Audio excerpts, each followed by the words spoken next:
Warigani mtazamaji wa The Rain Media, tunahakikisha kuwa tunakuhabarisha kutoka nje na ndani ya Tanzania.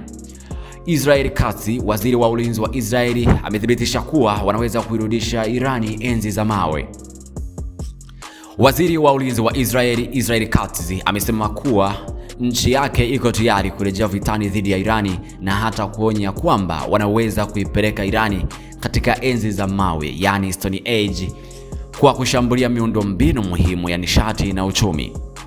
Kwa mujibu wa kauli hiyo, Katz alieleza kuwa jeshi la Israeli IDF lipo tayari kushambulia na tayari limetambua malengo muhimu ya kijeshi, likisubiri tu kauli na ruhusa ya mwisho kutoka Marekani ili kuongeza operation hizo.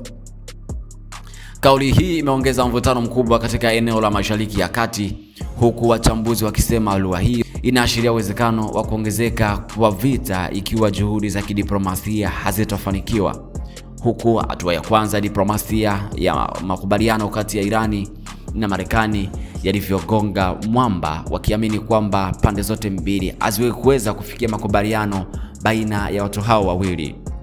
Wengine wanaona ni mkakati wa kuonesha nguvu na kujihami kama si kutoa vitisho, lakini kauli kama hii pia inaweza kuchochea hatari ya mapigano makubwa zaidi. Na tunajua kwamba Donald Trump, rais wa Marekani, alithibitisha wiki 3 mbele ili kupisha maandalizi yanayoendelea katika mlango wa bahari wa Hormuz, na baadhi ya nchi mbalimbali katika mlango huo yakizidi kuweka ulinzi, huku Marekani na Irani zikionyesha nia thabiti ya kila mtu kuonesha ukubwa wake katika mbinu mbalimbali za kivita.